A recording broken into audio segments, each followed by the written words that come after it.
New World Order. Billions of people on planet Earth are living in ignorance. Before your very eyes, politicians are advancing a global plan. Since the time of Napoleon, secret societies have been influencing politicians to take over and conquer Europe. Now, in the 21st century, their work of ages is coming to fruition. The New World Order is about the centralization of power. It's about silencing any public criticism of the system. It's about commercializing and selling everything as a product. It's about letting China torture students and still allowing them to host the Olympics. It's about closing down government-owned schools and hospitals, turning them into apartments, and then letting private companies make profits from teaching your children or selling you drugs. The secret societies and political organizations running the New World Order use various symbols and numbers. Once you learn their secret language, you too will have the all-seeing eye.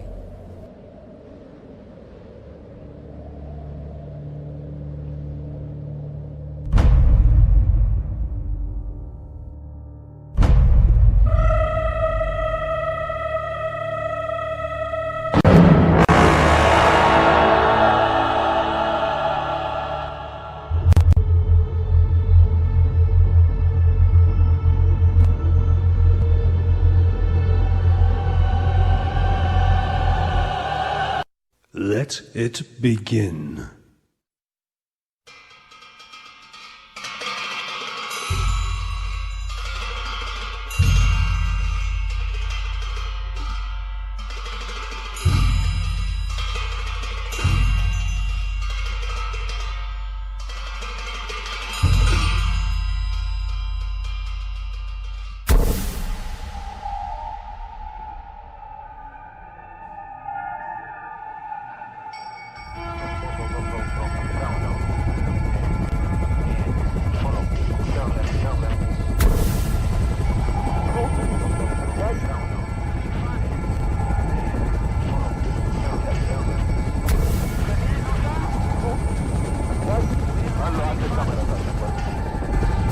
More than 6,000 monasteries and places of worship are said to have been looted, desecrated and destroyed in what the Chinese call the peaceful liberation of Tibet.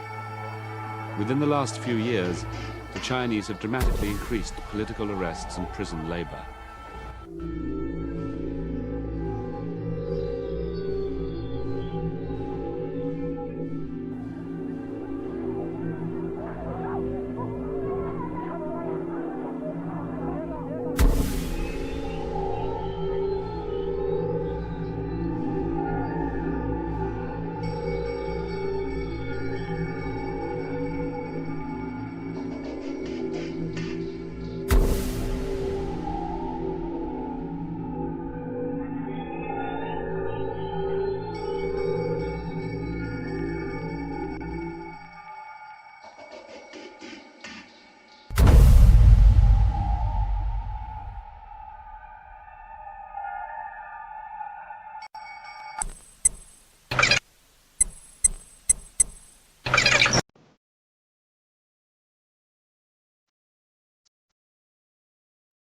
So shall we proceed once again this night?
Kuwait is liberated. Iraq's army is defeated. Our military objectives are met. I am pleased to announce that at midnight tonight, Eastern Standard Time, exactly 100 hours since ground operations commenced and 6 weeks since the start of Operation Desert Storm, all United States and coalition forces will suspend offensive combat operations.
The Americans did not interfere.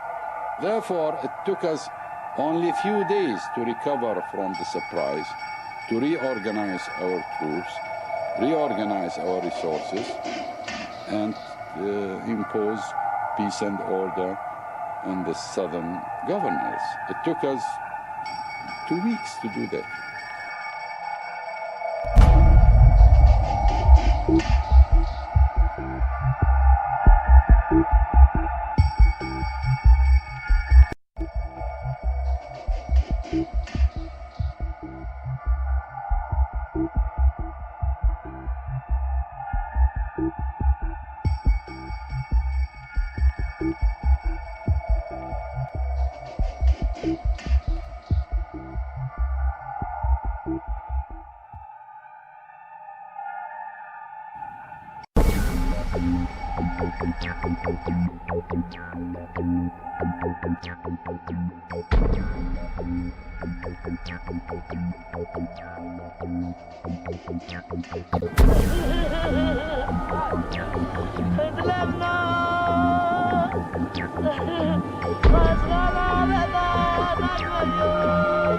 Saddam Hussein.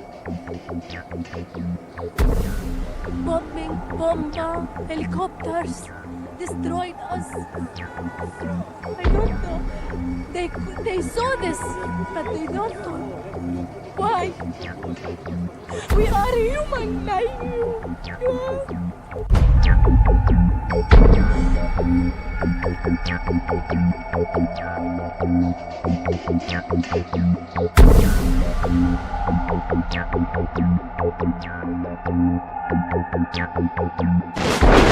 What is at stake is more than one small country.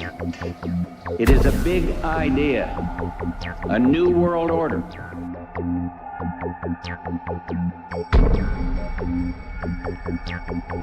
And this is the best chance to begin to establish the new world order. I think even that does not describe why the world has changed so much and why the world has turned so much toward a new world order and a new kind of civilization. It first started in 1967 when I found out that I had not gotten the big picture, even though I thought that I had it together. I just didn't have the complete pieces of the picture. This is a giant geo-psychopolitical picture, and things are happening with the use of subliminal, indirect, and reverse psychological propaganda. It's made to be confusing by the evilarchy that controls not only the United States but Britain. This Illuminati, this group who call themselves the Enlightened Ones, had gained positions of power through control of the banking system.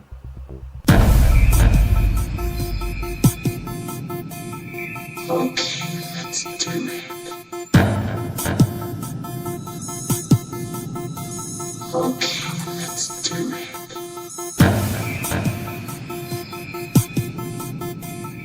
Okay, let's do it.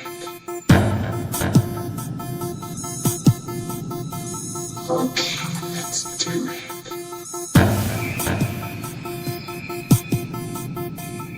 Okay, let's do it. Okay, let's do it.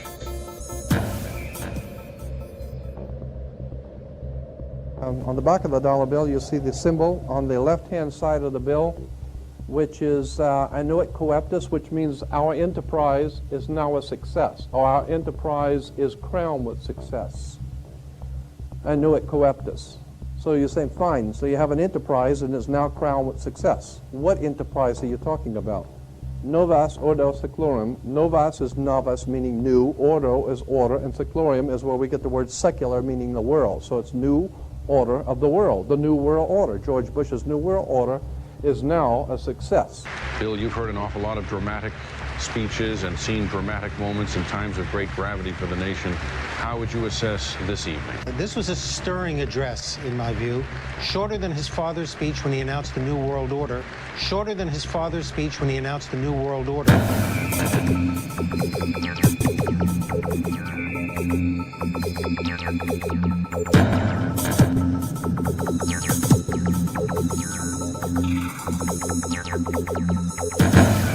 1934 is when the Federal Reserve actually finally took total control of the United States monetary system, and that's when they said it is now a success, because this is a symbol, this is an emblem of a secret society of Freemasons called the Illuminati, the German Bavarian Illuminati.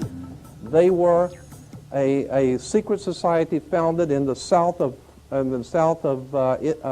Germany. They were called the Illuminati, the illuminated ones, the enlightened ones.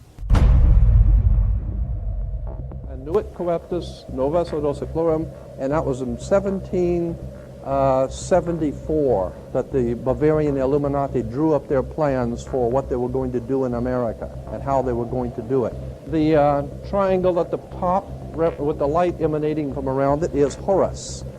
The god of the ancient Egyptians, of course, this is an Egyptian pyramid. You don't find pyramids in America, you find them in Egypt. And that pyramid is the symbol of the eye, was in the Egyptian religion Horus, which was the newborn sun. Every morning when the sun came up, his name was Horus. That was the solar divinity in Egypt. Horus was God's son, the light of the world, who is risen. He is our risen Savior, our risen. And so Horus was referred to as God's son, and that's why the light is emanating from around, because it's the sun. The sun is a round eyeball of God, the ancient Egyptians believed. The pupil of God was the sun. and he's watching you. And therefore, the sun was very bright. And so today we even say someone who is extremely intelligent is brilliant. They're bright. And that's why God is, of course, the most brilliant of all. Therefore, the sun is the most brilliant because it's God's eye. All right, anyway, there are 13 layers on the pyramid. And the 1776 at the bottom is 1776. A lot of people think it's because of the country being founded in 1776. It has nothing to do with that. As I said, this is on a document published back in 1774, 75, and then in 1776 the Roman numerals appeared on it in Europe. So what it amounted to is that the 1776 was when this secret society actually formed itself into a secret society and put itself into operation.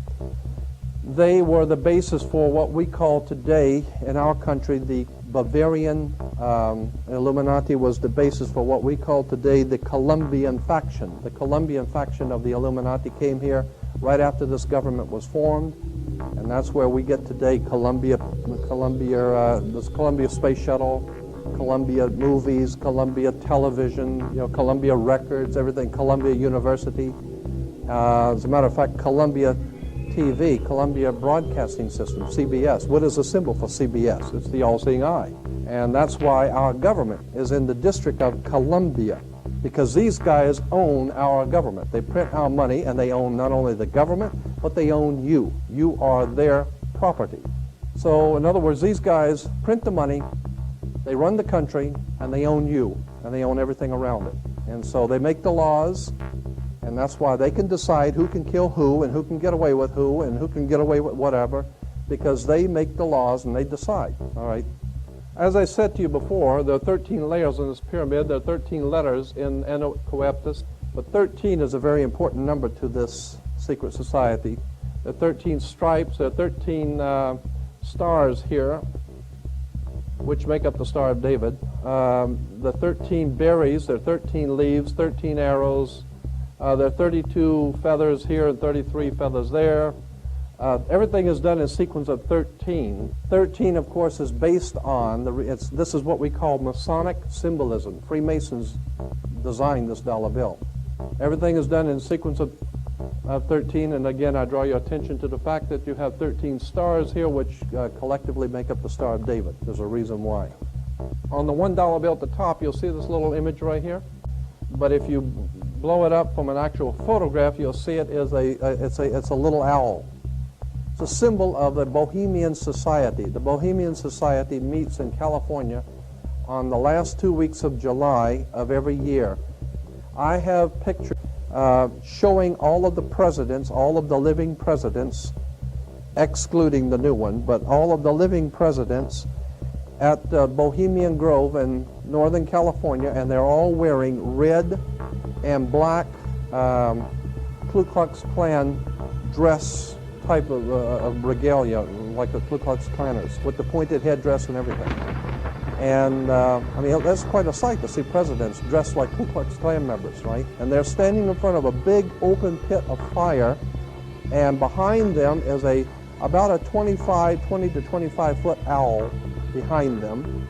And the article in Elm magazine and Time magazine, I've got 2 or 3 different magazines showing basically the same pictures. It says that the presidents meet with all of the heads of industry throughout the world, all of the heads of state throughout the world, and all of the most important wheeler dealers in this country, and they all meet up in Northern California, and they have rituals where they go before the owl after midnight. And what a picture you got, with all the presidents dressed up like Ku Klux Klanners with black and red robes on before an owl. And these are your presidents of this country. And the reason why they chose the owl is because the owl is a symbol used in Europe by secret societies, because the owl is wise, because it sees things in the dark. And the implication is, of course, that's why they are where they are, because they're very brilliant and they know things that you don't know.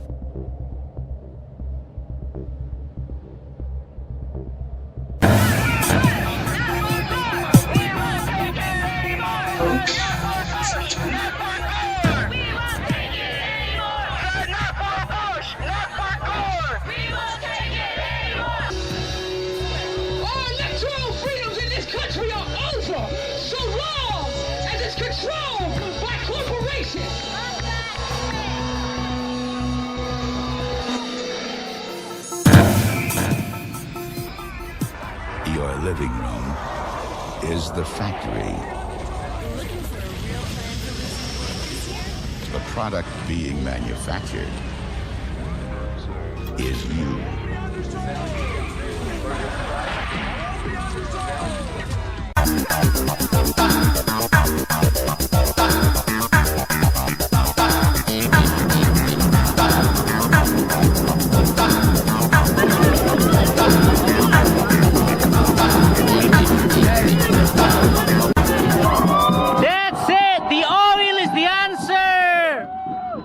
Weapon of mass destruction! Fools need the oil!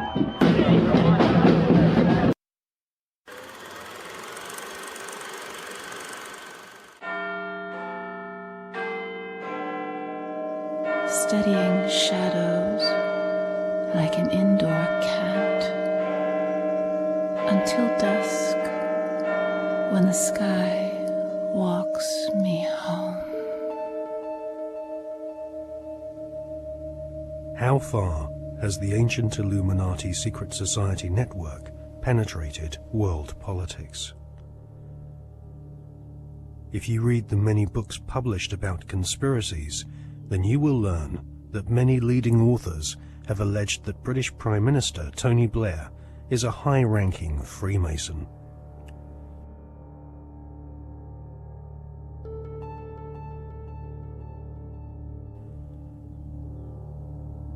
Mr. Blair is a Queen's Counsel barrister, a profession which has its roots in the Temple Bar, built in London by the Knights Templar secret society in the 12th century.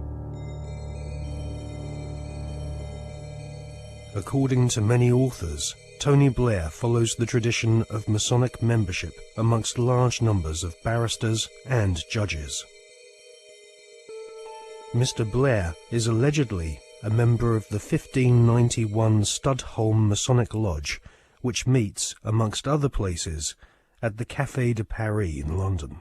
The Prime Minister has defended his role in lobbying on behalf of a wealthy Labour Party donor who was negotiating to buy a steel company from the Romanian government. Mr. Blair wrote a letter in support of Lakshmi Mittal, an Indian billionaire who lives in London. Mr. Blair said the letter was a standard one, written on the advice of the Foreign Office. However, opposition MPs are calling for an inquiry into allegations that his intervention helped to clinch the deal for Mr. Mittal's company, which is registered in a Caribbean tax haven. Our political correspondent, Norman Smith, reports. Lakshmi Mittal donated more than £100,000 to Labour after the last election. Shortly after that, Mr. Blair wrote a letter to the Romanian Prime Minister in support of a successful bid by Mr. Mittal's company, L&M Holdings, to buy a Romanian steelworks.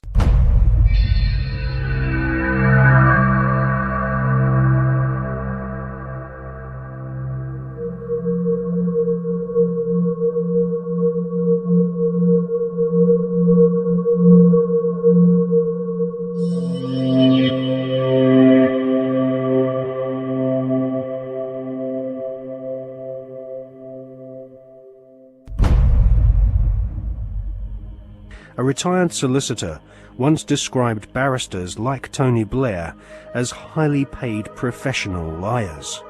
So it is unlikely that Tony Blair will ever come clean about his membership of a secret society.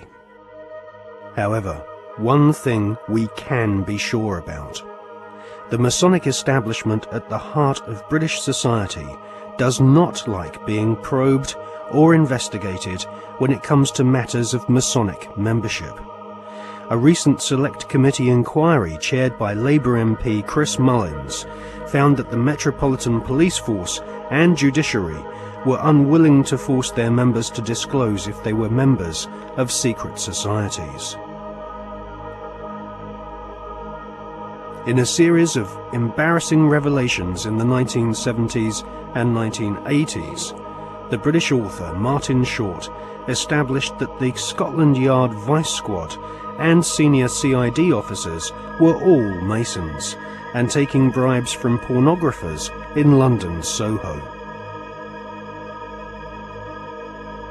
Martin Short estimates that 1 in 6 British police officers are Masons, and that there are approximately 600,000 Freemasons in Britain today. Many Freemasons occupy highly paid jobs at local borough councils across Britain, which often have Masonic temples inside council buildings, maintained at the taxpayer's expense. In Scotland, Masons used to proudly parade through the streets. After the exposure of local authority frauds involving corrupt Masonic solicitors and councillors, British Freemasons went underground and now rarely march in view of the public.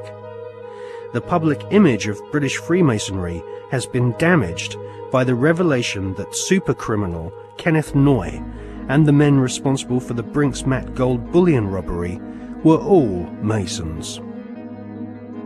As Prime Minister, Tony Blair has frequent meetings with the Queen. She herself is Grand Patroness of International World Freemasonry, which has its Grand Lodge of England headquarters near Drury Lane in London. The British government employs a huge number of civil servants, magistrates, judges, solicitors and officials, which have all historically been Freemasons. The deceased author of The Brotherhood, Stephen Knight, says that penetration of Freemasonry into the British establishment goes way beyond policemen and parish councils. Knight says that the Palace of Westminster, home to the British Parliament, is used as a meeting place for at least 2 Masonic lodges. One of these lodges is called the New Welcome Masonic Lodge, which regularly hosts blood-curdling rituals and ceremonies inside the Palace of Westminster. Members of Parliament from all political parties gather together, wearing white gloves, sashes, lambskin aprons, and wielding ceremonial daggers, swearing bloodthirsty oaths of allegiance to each other. Just where this leaves British democracy is anyone's guess, but the fact that these secret ceremonies take place in a building paid for by the British taxpayer leaves one wondering if Freemasons do not see themselves as superior to the average British citizen. Many researchers claim British Prime Minister Tony Blair is a high-ranking 33rd degree Freemason. This is the highest rank of Mason, and this elite cabal of British Freemasonry has its own headquarters at number 10 Duke Street, which some claim is connected to number 10 Downing Street via a secret underground tunnel.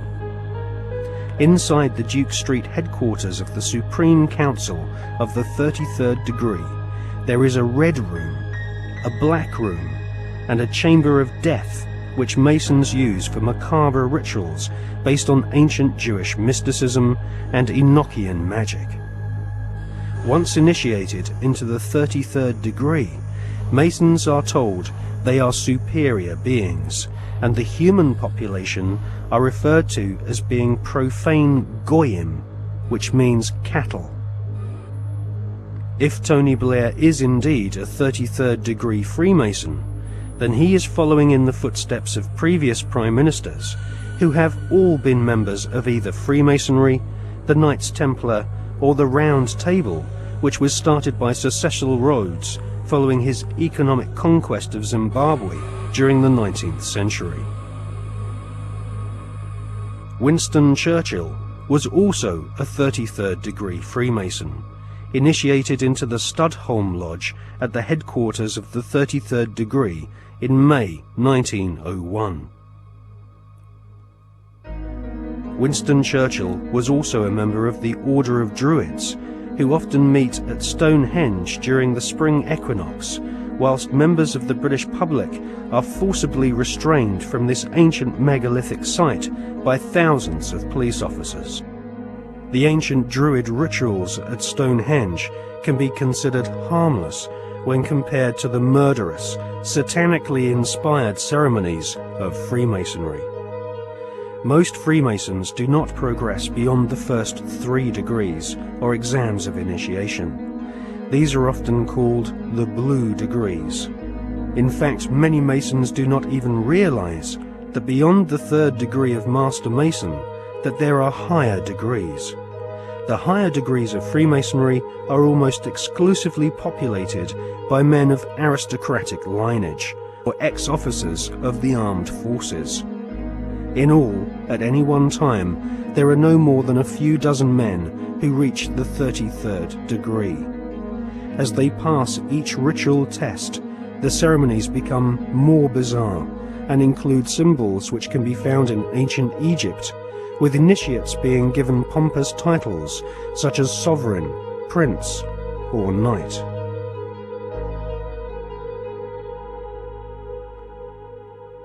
When we see Tony Blair meeting with George Bush Jr., we are actually seeing two knights of secret orders. Blair is rumoured to be a sovereign knight of Malta, whilst Bush is confirmed as being a knight of Eulogia, his title bestowed upon him whilst laying in a coffin at the Skull and Bones Secret Society headquarters at Yale University. Blair and Bush claim to have democracy and freedom as their #1 priorities, but both have sworn blood-curdling oaths of allegiance to ancient Babylonian, Egyptian, and Jewish demon gods. Both have sworn on pain of death not to reveal the secrets of their Masonic orders. Both have been initiated into the age-old Illuminati global network, which is obsessed with death and murder. I mean, are we being ruled by politicians who consult with Baphomets and demons? Yes, we are. The way the world is structured is like a compartmentalized pyramid, and it's pyramids within pyramids, like Russian dolls, one doll inside a bigger doll inside a bigger doll. So you'll have a compartmentalized pyramid that is the British government, for instance, where the people at the bottom don't know what the top is really going towards, what the agenda really is. Just as in in a bank, you've got a bank, and the people at the bottom of the bank who take the checks over the counter, they don't know what's going on above them, and they don't know what's going on above them. And eventually, in all these pyramids, you have a tiny little number of people at the top that are actually the only people that know how the whole game fits together. Everyone else is just playing their part in ignorance. And so what the Illuminati do is they make sure that only their people, or those that are not a problem to them, will reach those levels of power in which decisions have to be made to push this agenda forward. When people say sometimes, well, you see these people everywhere, you see these one and these one other. No, hold on a second. No, they're at these high positions of power.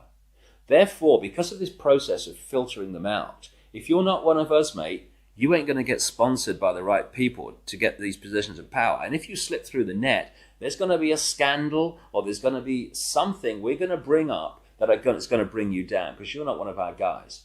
And so therefore, the ratio of people who are into these dark satanic rituals, etc., to positions of real power in the world are very, very high compared with the general population, where it's nothing like as high, of course.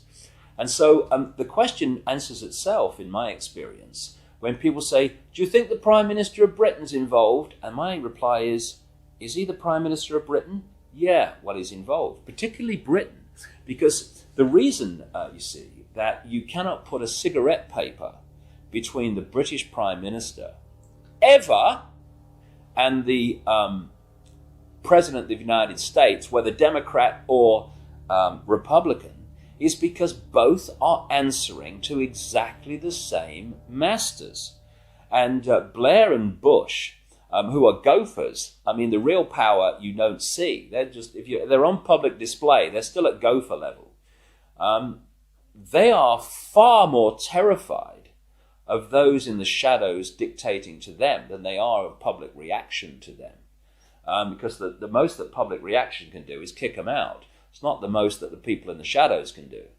I was talking years indeed before Blair came to power, that Blair was a chosen one and that he would be brought through.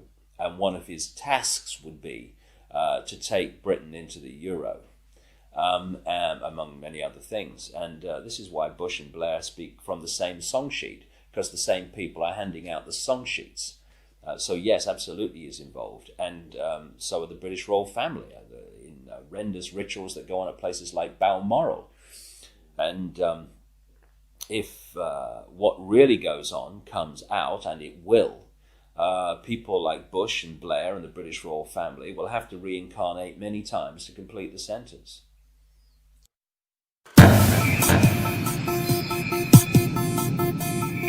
Okay, let's do it. Okay, let's do it.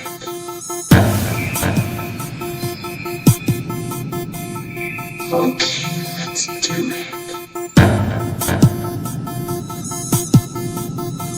Okay, let's do it.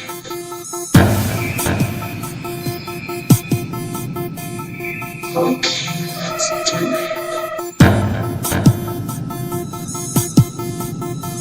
Okay, let's do it.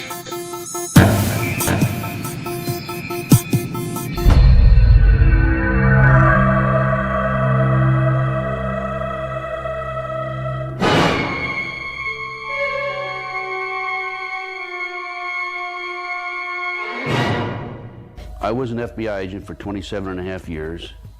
At the time of my retirement, I was the senior special agent in charge of the FBI Los Angeles Division. I have been qualified in the courts as an expert on cults and satanic ritual abuse. I have information from various sources that judges, law enforcement, prosecutors, attorneys, doctors, and many prominent individuals, including actors, actresses, professional football and baseball players, are involved in these type activities.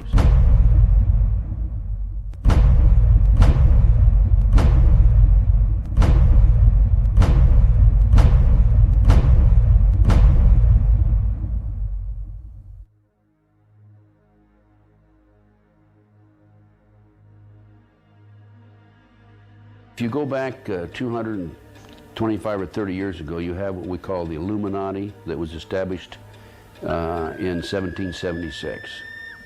And the goals of the Illuminati, this is all very well documented, are to take over the world. One of the best ways of taking over the world is to control people's minds and to take over a country through the control of the minds.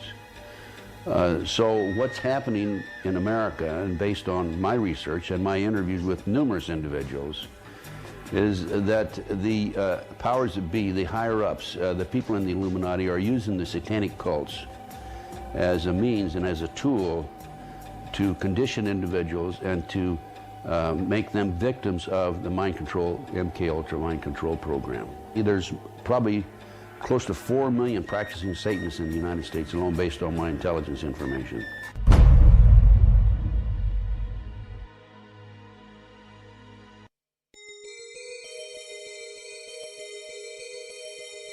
If the many authors on the subject of the occult are correct, and Tony Blair has been initiated into the 33rd degree, then his pseudo-Christian morals will be compromised by the fact that devil worshippers and high-ranking Freemasons have walked through the corridors of power hand in hand for centuries. The Royal Archmasons describe their highest-ranking brothers as Grand Solicitor Generals of the Supreme Grand Chapter. There is a secret word, the name of the true Masonic God, which none are allowed to say in public. This name is Yarbulon.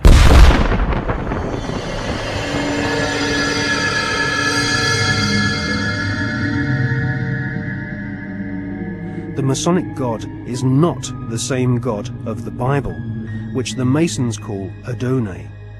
Yarbulon has been described by Christian minister Canon Brian Brindley as an unholy compound of the Hebrew name of God, Jehovah, with the heathen names for Baal and Osiris. The highest ranks of Freemasonry utter Yarbulon as the one sacred and mysterious name of God. Yarbulon is a tripantheon Masonic god. in part deified as the historical Baal, which the Oxford English Dictionary confirms as being a Hebrew word. Baal is the chief male deity of the Phoenician and Canaanite nations. To the tribes of the Old Testament, Baal was the devil himself.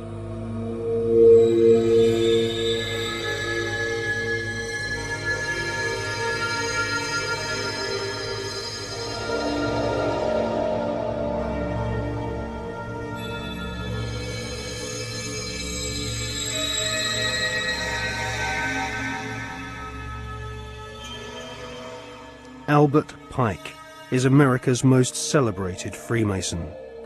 Pike was Grand Commander Sovereign Pontiff of Scottish Rite Freemasonry in the southern and western United States from 1859 to 1891.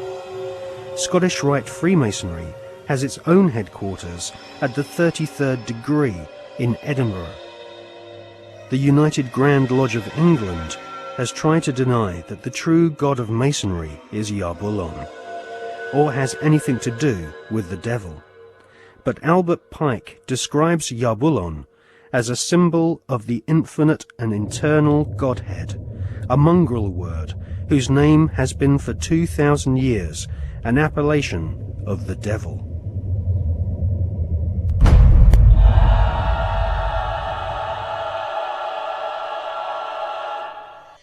On the 14th of July 1889, Albert Pike issued these instructions to 23 Scottish Rite Supreme Councils throughout the world. We worship a God, but it is the God that one adores without superstition. To you, Sovereign Grand Inspectors General, we say this, that you may repeat it to the brethren of the 30th,